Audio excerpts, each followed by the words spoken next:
Memória dos Trabalhadores da Bacia de Campos, depoimento de Haroldo Igreja, entrevistado por Márcia de Paiva, Macaé, 10 de junho de 2008. Realização Instituto Museu da Pessoa.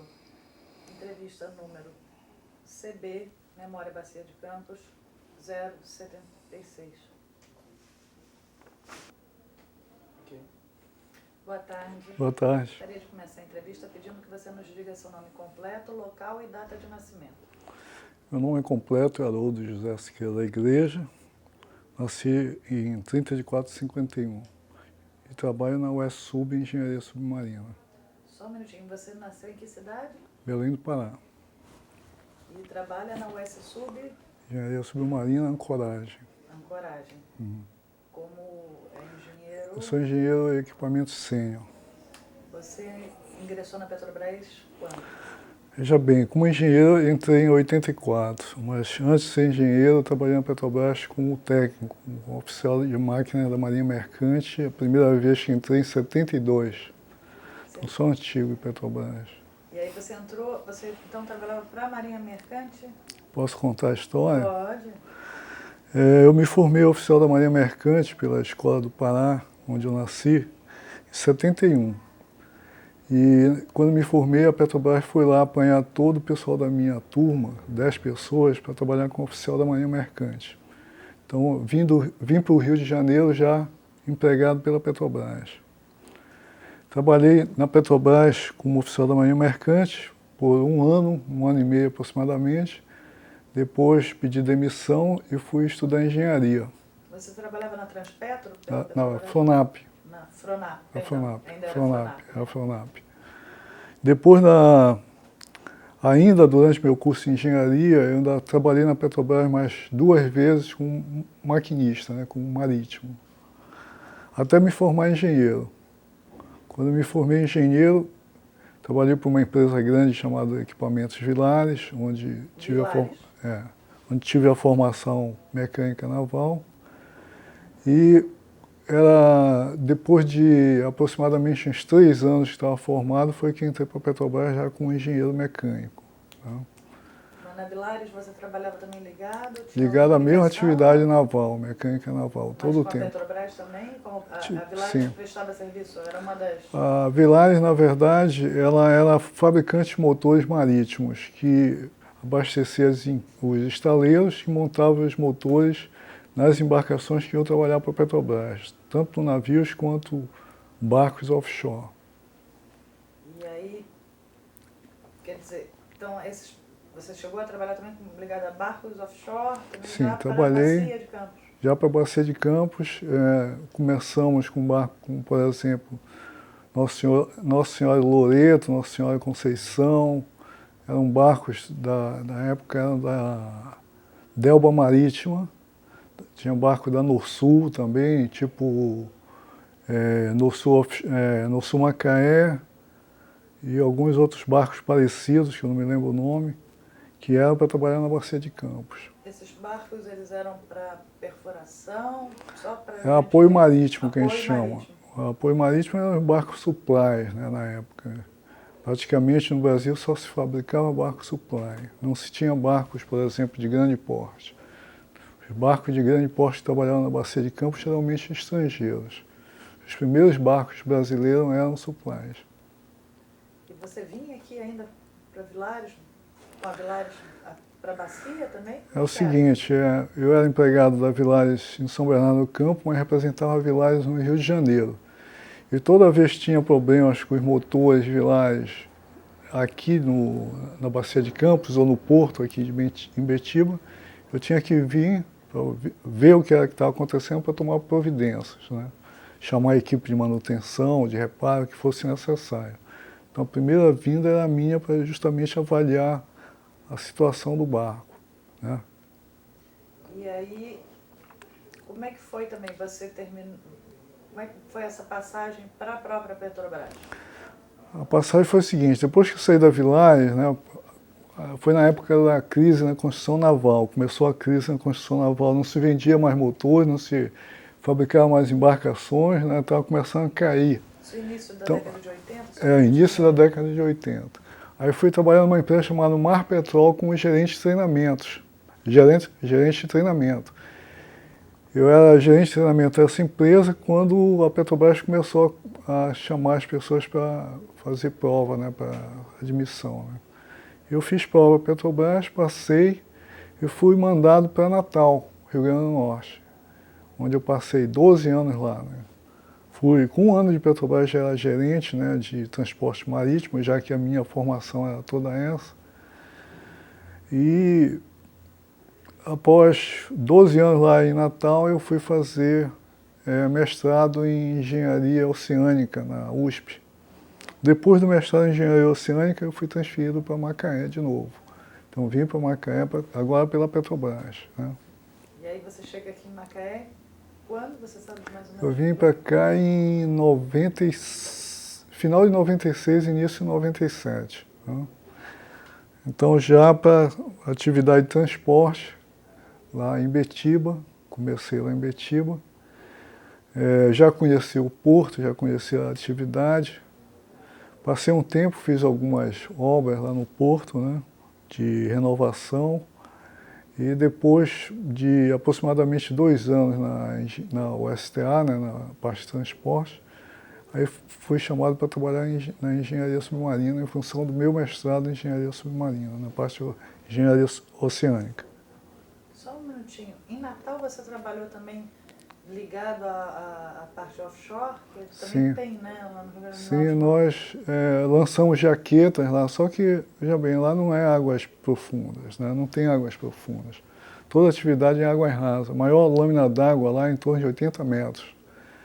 A gente lançava a jaqueta até lâmina d'água de 3,5 metros, para você ter uma ideia. 3,5 metros, se você ficar em pé, levantar a mão, já está com a mão fora d'água, né? Então o desafio era conseguir colocar plataformas em águas rasas. Totalmente diferente do desafio aqui da Bacia de Campos, que é voltado para águas profundas, né? Você tem que ter um grande conhecimento, né, de grandes pressões que tem no fundo do mar.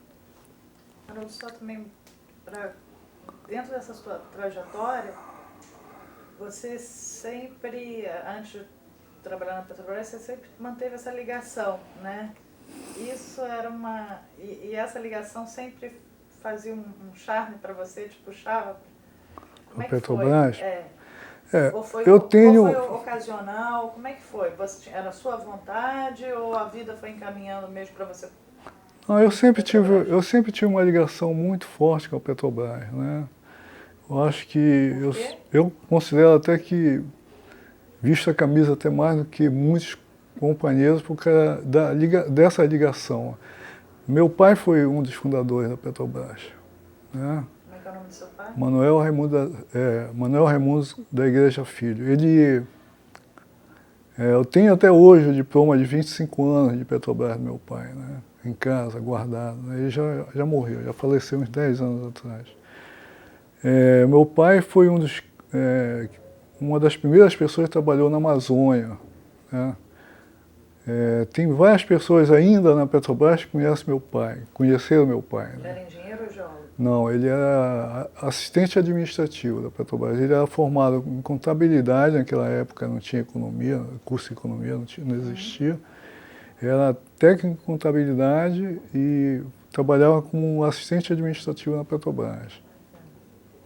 Então, naquele tempo, as sondas eram administradas todas no local da sonda mesmo. Não tinha um apoio, vamos dizer, no escritório para gerenciar a sonda, não. Toda a atividade administrativa era feita na própria sonda.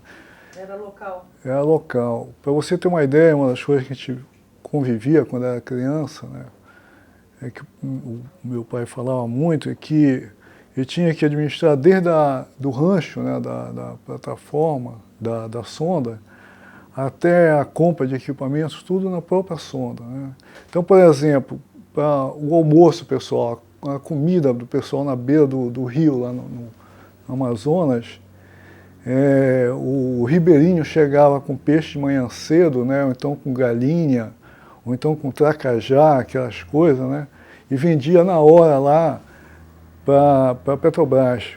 Mas o meu pai tinha dificuldade porque não podia pagar com dinheiro, porque eles não queriam o dinheiro, eles queriam alguma coisa em troca, né? Geralmente enlatados, alguma coisa diferente para eles. Eles não queriam o dinheiro. Então, é uma coisa engraçada. Outra coisa, naquela época não tinha esse negócio de meio ambiente, controle de meio ambiente. Então, meu pai, quando voltava para casa de folga, né, era 8 meses no meio do mato e 1 mês em casa de folga. Então, ele trazia aqueles sacos cheios de tracajá. Né? Então, a gente passava... Tinha uma piscina, né, no quintal de casa, que a gente largava os tracajá e, finais de semana, a gente fazia tracajá com farofa, aqueles pratos. Não, preparava tudo. Não, mas né? o seu pai trazia? Trazia vivo, a gente soltava no tanquezinho que tinha no quintal, tinha uma piscina. E final de semana pegava na tracajá que o papai tinha trazido do mato. Né? Então era a história, início da carreira da Petrobras, tinha muita ligação com a minha infância. Eu acho que isso fez com que eu me aproximasse muito da Petrobras. Eu mesmo, antes de entrar para a Petrobras, eu tive a oportunidade para ir para o exterior, né, quando começou a crise na construção naval no Brasil. Mas, realmente, eu acho que o Brasil é um país que eu acho que tem muitas oportunidades. Né? Então, você vai para fora, você é comparado com o indiano, com o chinês, com o japonês, você fica no mesmo nível de tratamento. Né? E aí, então, partiu quando você veio de Natal para Macaé, e aí aqui você já foi trabalhar com a parte de equipamentos submarinos? Não. Quando cheguei da USP, né, em Macaé, eu já tinha o mestrado em engenharia submarina, mas quem me convidou para vir para Macaé foi o engenheiro, o Carlos André, que era o gerente de transporte. Então ele me trouxe para a gerência de transporte, que era a mesma gerência que eu trabalhava lá em Natal.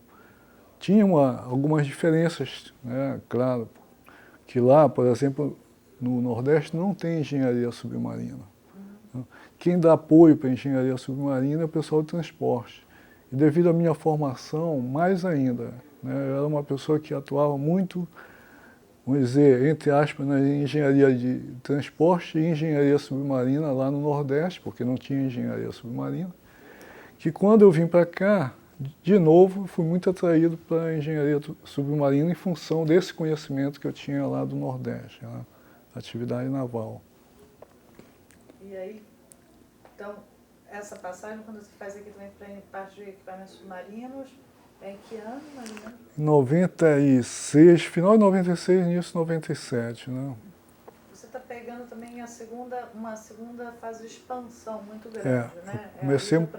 Como é que foi isso também? Bem, para mim, campos, as descobertas. para mim foi muito bom, né? No aspecto profissional, né? Eu vim para uma época que estava crescendo aqui em Macaé novamente, né? Eu tinha passado pelo primeiro ciclo, seria o segundo ciclo. Então tinha muita atividade, né? E eu me lembro na época que a Petrobras trouxe uns 60 engenheiros do Nordeste, na mesma época que eu tirei o mestrado, que terminei o mestrado, eu cheguei justamente junto com os 60 engenheiros aqui. Então, estava precisando de gente aqui, o pessoal não queria sair do Nordeste para vir para cá, porque a vida no Nordeste é uma vida que tem uma qualidade muito boa, né?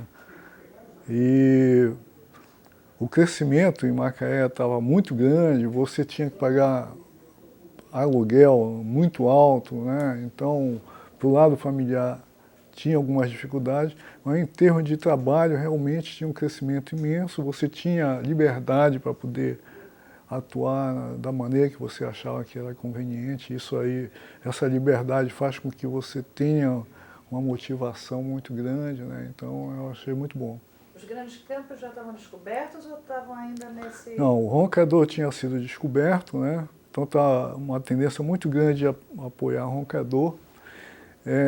Eu comecei fazendo um levantamento das condições de trabalho no PIA de Imbetiba, né? Já que a minha tese de mestrado foi voltada para a teoria de fila de Markov. Então a gente tinha muita embarcação querendo... Teoria de... Fila de Markov. A teoria de fila que mostra como é o atendimento, né, a chegada para o atendimento, principalmente das embarcações, né? Então, a gente via as embarcações no horizonte, via o pia e via que o tempo de atendimento da embarcação no pia era muito grande e precisava melhorar, né? Então nós fizemos uma série de avaliações, né? E essas avaliações mostraram que o nosso pia é de primeira geração offshore e nossas embarcações já estavam saindo da terceira geração offshore para ir para a quarta geração offshore, ou seja, nossas embarcações eram modernas, grandes, nosso pia ainda era de primeira geração offshore. Nosso pia, por exemplo, tem 90 metros só de comprimento e 15 metros de largura. Para você ter uma ideia, nossas embarcações hoje têm quase 90 metros. Embarcações especiais têm cerca de 90 metros de comprimento, ou seja, já é até difícil você amarrar a embarcação no pia. A embarcação fica alta e o pia fica baixo. Então tem uma série de limitações porque o pia é antigo. Então precisava fazer uma série de mudanças. É claro que as mudanças iam ter limitações por causa da própria situação do pia, que não dava mais para você derrubar o pia e fazer novos pias, né? Os trabalhadores que trabalhavam lá no pia eram Petrobras e estavam com uma faixa etária de 42 anos de idade. Para trabalhar na beira do cais, o ideal era na faixa de 20 a 25 anos, porque tem que ter porte físico, né? Então, toda essa avaliação levou à contratação de uma empresa chamada BSM, né, com treinamento maciço em segurança e movimentação de carga, de uma maneira geral voltado para o transporte, né, para justamente o pessoal Petrobras de 42 anos se tornarem supervisores ou serem deslocados para as outras atividades, e o pessoal novo tomar a frente do serviço lá no pia de Imbetiba. Também, além do aspecto de pessoal, nós tivemos um aspecto de equipamentos, né? Os guindastes Petrobras tinham dificuldade de fazer manutenção, guindastes antigos. Então nós pedimos, né, para sucatear esses guindastes.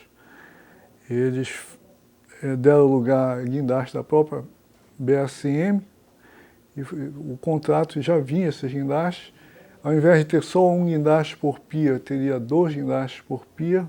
Você otimizava operando os dois lados, ou seja, 2 guindastes por pia, equipe nova, né?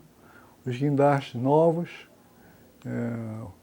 Então isso deu uma vida maior para o pia, né? E otimizou mais o atendimento. Agora não é a solução ideal. A solução ideal é fazer a ampliação desse pia, fazer novos pias, né? Que só 6 pias não eram suficientes. Hoje tem 6 pias, né? São 3 pias, cada pia tem 2 berços de atendimento, né? Então são 6 berços de atendimento. Então a saída era construir novos pias, né? Mas naquela época não dava, porque nós estávamos ainda no governo Fernando Henrique, né? Então tinham as questões políticas aí que não deixavam a gente criar novas pias. Hoje nós já estamos com novos projetos. Só um minutinho, dá uma dica. Eu até que esqueci. Bem, como eu estava falando, o pia é de primeira geração offshore, né? O pia já tem mais de 25 anos de idade. As embarcações que a gente está trabalhando são da 4ª geração offshore. Então, o ideal seria construir novos pias, né? A política do Fernando Henrique Cardoso, na época, era de terceirização, nós ficamos com medo de acontecer isso. A atividade, esse é o único pia que tem em Macaé. Então, fora a Petrobras, sempre tem entidades que estão de olho no pia, vamos chamar assim, né? E a política também de meio ambiente também dificulta você fazer ampliações, né? A Petrobras tem dificuldade para liberação de obras, né? Ainda mais no mar. Mas hoje, acredito que as nossas gerências têm conseguido, né, driblar esse problema, e nós já temos projetos novos, né? Nós temos um projeto de construção novo pia lá em Ubu. Ubu é ao sul de Guarapari, aproximadamente 25 quilômetros ao sul, né?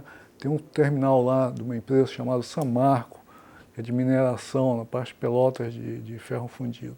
Do lado, a Petrobras tem um projeto de fazer um terminal chamado Terminal de Ubu, que será um upgrade, vamos chamar assim, nessa atividade de apoio às embarcações de apoio marítimo da Bacia de Campos, né?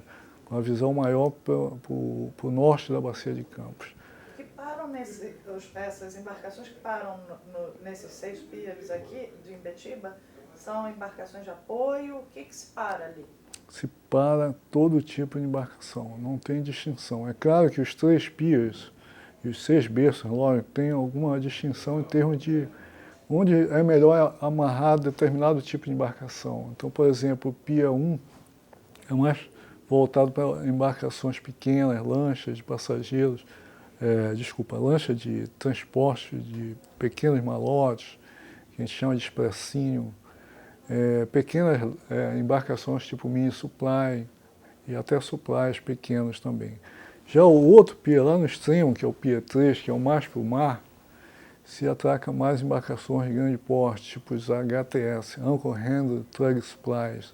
São barcos especiais para fazer manuseio de âncora, justamente fazer a cravação das linhas de ancoragem, a instalação das linhas de ancoragem para poder segurar a plataforma na posição, que é o nosso trabalho dentro da ancoragem. E aí, mas você permaneceu trabalhando nessa parte, ligada ali ao pier, à parte de transporte? Trabalhei lá durante 2 anos até terminar essa obra, né, que eu falei, essa melhoria. Depois que terminou a melhoria, eu fui convidado para vir para a engenharia submarina. A engenharia submarina estava precisando aumentar, né, a estrutura, estava precisando de gente, tudo. E o gerente geral, na época, me convidou para vir, né, para a engenharia submarina. Eu me senti honrado com o convite. O pessoal do transporte não gostou, né, porque eu saí de lá, porque realmente, como eu falei, desde que entrei para a Petrobras, eu era totalmente voltado para o transporte. Então, tem muitos amigos lá, tem muita gente que me conhece, sabe quem eu sou, né? Então, vindo para a engenharia submarina seria uma mudança, né? Para eles seria uma mudança. Para mim não seria muita mudança, como eu falei, porque lá no Nordeste eu já trabalhava com as 2 atividades, né? Tanto que Piranema, que foi a primeira plataforma de águas profundas no Nordeste, lá em Aracaju, eu fui coordenador da instalação dela. Eu conheço Aracaju, eu instalei a jaqueta de PDO3, né, uma jaqueta pequena. Então, antes de Piranema, eu já tinha ido lá instalar uma jaqueta. Um dos elogios que eu tenho escrito da companhia foi em função da jaqueta da PDO3. Né, e aí, aqui na Bacia, você trabalhou ligado a que projetos também com equipamentos?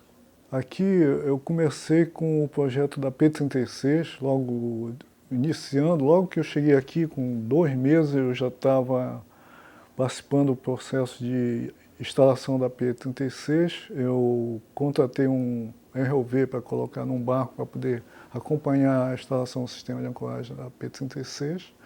Depois trabalhei com muitas monoboias, instalação de monoboias, né?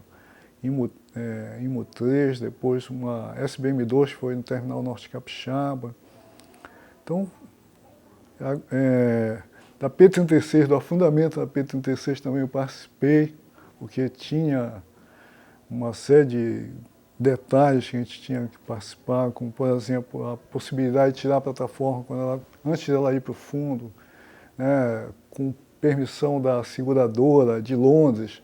Então, a gente tinha que passar e-mail para a seguradora em Londres pedindo autorização, mandando procedimentos. Às vezes ficava acordado até 11 horas da noite, meia-noite. No outro dia de manhã, 5 horas da manhã, já tinha que vir para a Petrobras porque tinha que pegar a resposta lá de Londres para saber o que ia fazer naquela correria para tentar salvar a plataforma. Esse foi mais um elogio por escrito que eu ganhei, que eu acho que não merecia, porque nós não conseguimos salvar a plataforma, que era o nosso objetivo. E como é que foi trabalhar num momento assim de tensão, com toda essa pressão em cima? Acho que nós da Petrobras já estamos acostumados, né? Os engenheiros, de uma maneira geral, da Petrobras, já estão acostumados com isso. Eu acho que trabalhar com pressão não é nada diferente para a gente já está acostumado com isso. A questão do afundamento não tinha uma pressão maior? Sim, Como é que foi? claro, a adrenalina é maior. Você estava tratando ali sabendo que tinha pessoas que tinham morrido, sabendo que a plataforma de repente poderia afundar, que não podia colocar a gente mais a bordo dela para tentar fechar os, os orifícios que estavam entrando água, né? Uma série de providências, eram diversas providências que você tinha que tomar, fora o aspecto legal que você tinha que ter autorização da seguradora para poder tirar a plataforma dali, para levar para um lugar onde ela pudesse ser encalhada e com isso salvar a plataforma. Então tinha muitas ações, muita coisa para fazer e a pressão era muito grande porque não tinha tempo, muito tempo para pensar. Então a gente tinha que agir realmente e preocupado com o fuso horário, né? Porque Londres, né, o fuso horário são 5 horas de diferença. Então você tinha que acompanhar todo esse processo como se estivesse em Londres e ao mesmo tempo estando aqui, tendo que acompanhar a plataforma no dia a dia aí. Mas teria dado para levar ela para algum lugar? Arrastar ela para algum lugar? Pra ela afundar? Olha, como eu falei para você, sempre existe possibilidade técnica para você fazer o que você quer, né?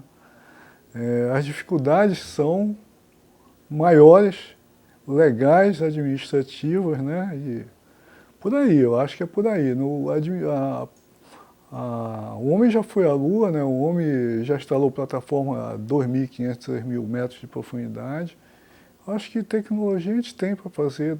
Naquela época, o que a gente pensava era liberar as linhas de ancoragem, liberar os riser rígidos, né? Que os riser rígidos são tubos que você não tinha como cortar com ROV ali, né? Você tinha que pegar, colocar dinamite no riser para ele estourar, explodir e romper, né?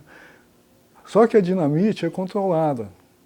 Você teria que ter todo um processo de instalação de dinamite. Imagina você trazer dinamite em grandes quantidades, embarcar essa dinamite, colocar em barcos com equipe de mergulho ou com ROV, conforme fosse o procedimento, instalar essa dinamite no riser e detonar tudo isso. Não seria uma coisa muito, né, comum, né, muito fácil de fazer, né? Isso foi um grande desafio ou uma grande dificuldade? Acho que é desafio, acho que foi um grande desafio. Depois que aconteceu isso, a gente, claro, tem as lições aprendidas, sabendo o que precisa fazer ou não. Mas isso faz parte não somente da Petrobras, não. Essa história, nós tivemos há um ano atrás um barco chamado Bourbon Dolphin. Perdão, pode repetir? Bourbon Dolphin. Dolphin. Dolphin. Esse barco é muito novo, moderno, um barco que não tinha nem 10 anos de idade. Ele afundou, ele emborcou nas ilhas Shetland, na costa da Escócia, numa operação muito rotineira, parecida com as operações que a gente faz aqui. E o relatório desse afundamento, das causas do afundamento, esse relatório tem mais de 200 páginas, saiu na internet agora, há 2 meses atrás. Se você analisar o relatório, você vai ver que tem muita coisa que sendo um país de primeiro mundo, você acredita que não deveria estar acontecendo lá, né? Que poderia também salvar o barco, que bastaria eles navegarem com o barco com uma velocidade de 3 nós, 40 horas até a costa, encalhar o barco e salvar o barco. Mas as definições devido questões legais, questões de seguro, questões administrativas, não permitiram que o barco saísse dali e fosse levado até Águas Rasas. Isso vale para a P-36 também? Vale. Queria saber, então, assim também, desde que você começou a ter esse contato com a bacia, o que foi a grande mudança, o que foi a grande diferença para você nesses anos todos, assim? O que mudou? Eu acho que com a internet, com o computador, né, acho que o trabalho ficou mais dinâmico, né?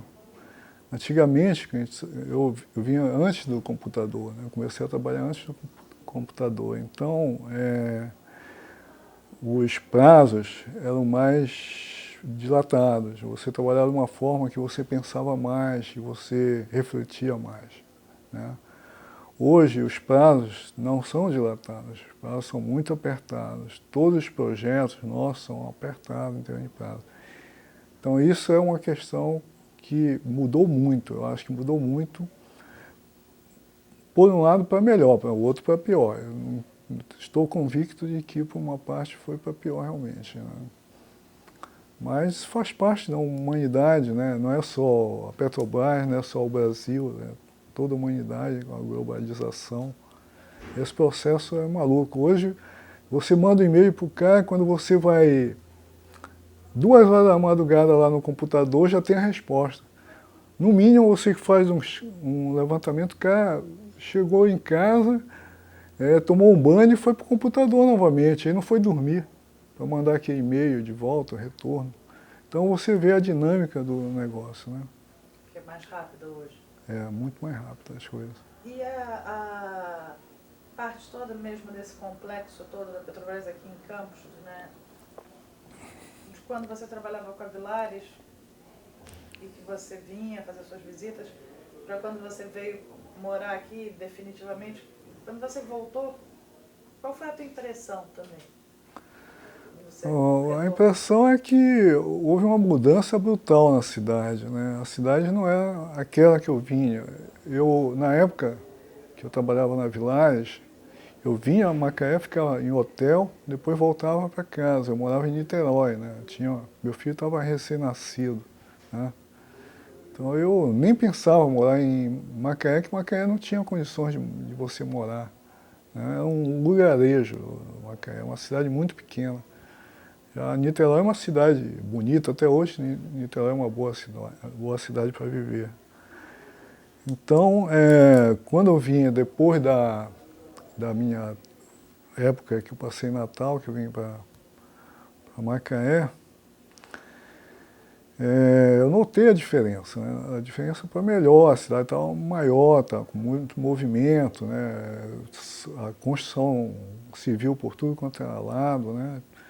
Então, agora tinha dificuldades, né? Dificuldade de você conseguir, porque muita gente vindo, a dificuldade de você conseguir moradia, né? Essa parte que até hoje ainda é complicada aqui, né? A estrutura também da Petrobras estava diferente? Tinha mudado? Eu não conhecia muito a Petrobras antes, né? Eu tinha alguns amigos na Petrobras, né, que interagiu comigo, né? Eles sabiam eu pelo lado da contratada, vamos chamar assim, eles dentro da Petrobras. Então, tinha alguns amigos que conversavam e tudo. Engraçado que depois que entrei para a Petrobras, muitos deles eu fui ser chefe deles, quer dizer, eles mais antigos em Petrobras do que eu, e eu ainda fui ser chefe deles, né? Então é engraçado isso, mas a gente conversava muito, né, naquela época que a Petrobras estava começando, ainda mais essa parte de apoio marítimo, as embarcações construídas no Brasil eram pioneiras, né, ainda estavam começando, então tinha muita coisa para melhorar. A tripulação dessas embarcações também eram pessoas de um nível de conhecimento ainda baixo, relativamente baixo, para a importância da operação que tinha para fazer na Bacia de Campos, né? Então, é claro que se conversava muito a necessidade de melhorias. Já naquela época, né, há 30 anos atrás quase, já conversava de coisas que a gente achava que precisava melhorar. Geralmente eram projetos, embarcações, lá de fora, né, do Mar do Norte, Golfo do México. Então, embarcações que não tinham a nossa visão, o nosso perfil, né? Se você vê uma embarcação que trabalhava no Golfo do México naquela época, de primeira e segunda geração offshore, embarcações que trabalhavam em regiões de pântano no Golfo do México, ali na costa da Louisiana, né? Embarcações que eu até praticamente encalhar na lama. E aqui não, aqui a gente já estava indo para lâminas d'água de 200 metros, 250 metros. até mais. Então a gente já queria embarcações mais com o nosso perfil. Então a gente discutia muito naquela época a necessidade de embarcações com melhorias que não se via lá fora. Hoje ainda se discute isso, né, porque ainda tem muitos projetos, né, de embarcações que são voltados para o Golfo do México ou voltados para o Mar do Norte. Não tem o perfil da atividade nossa aqui. Já mudou, né, mas não totalmente, então tem muita coisa para melhorar. Dessa parte de equipamento, você falou que trabalha com a parte de ancoragem. Ancoragem. E tem alguma, assim, de desenvolvimento próprio da Petrobras, tem algum, sei lá, algum projeto que você destacaria? Não, hoje a Ancoragem está uma gerência muito grande, né? Uma gerência muito grande e com isso ela, como está muito bem estruturada, ela começa a receber pedidos de outras gerências, até de dentro da própria UESUB, para ajudá-las no trabalho da outra gerência. Então, por exemplo, tem uma gerência que tem uma atribuição de fazer o lançamento de determinado equipamento, que não é ancoragem. Mas como ela tem dificuldade para tocar esse projeto, e nós estamos bem estruturados, temos barcos bem estruturados, aí eles pedem para a gente ajudar no projeto. E a gente tem coordenado o projeto, participado do projeto que não tem a cara da ancoragem, mas que a ancoragem, por estar bem agora, está com uma estrutura muito boa, né? Então a gente tem recebido pedidos de outras gerências, fora da UESUB também, para ajudar. Me conta uma história marcante desses seus anos de trabalho aqui na Bacia de Campos. Uma que tenha te... Fora da pode ser uma engraçada, pode ser uma que tenha te marcado, o que a sua memória selecionar. De trabalho, eu acho que o mais... Não chamaria engraçado, mas o curioso foi o Terminal Norte Capixaba, lá no Espírito Santo, né? Eu acho que foi um trabalho bastante interessante, porque era um trabalho que a gente tinha Fazenda Alegre e Fazenda Cedro, duas produções em terra de óleo, né, de óleo pesado, que precisava botar para produzir e escoar essa produção. O Chávez, lá na Venezuela, na época que ele estava brigando com os Estados Unidos, uns 4 anos atrás, 5 anos atrás, teve uma greve muito grande lá na Venezuela e parou lá a produção de petróleo e, com isso, o óleo que eles chamam de bachaqueiro, um óleo especial que vinha para Asfor, lá em Fortaleza, para fazer óleo lubrificante, parou de vir, parou de ser importado pelo Brasil, né? Não tinha como, parou a produção de petróleo lá na Venezuela. Então, houve uma determinação de a gente tentar escoar a produção de Fazenda Cedro, Fazenda Alegre, via terminal marítimo. Por que isso? Porque o óleo vinha de Fazenda Cedro, Fazenda Alegre, via transporte terrestre, via caminhões-tanque, até uma cidade chamada, não me lembro, se é Colatina, Regência. Até Regência, ficava em tanques, dali embarcava em navios para ir para Asfor. E passava 60 tanques desses caminhões-tanques na BR-101 ali, e o acidente estava muito alto e tudo. Então, a gente tinha que correr para colocar uma monoboia em frente à Fazenda Cedro, ou seja, não fazer mais um percurso terrestre, fazer só um percurso pequeno de 3 quilômetros, percurso marítimo, e fazer o escoamento de produção. Então, esse projeto, para nós aqui era diferente, interessante, porque não era águas profundas, né? Era águas rasas, era 15 metros de profundidade só. Era o inverso.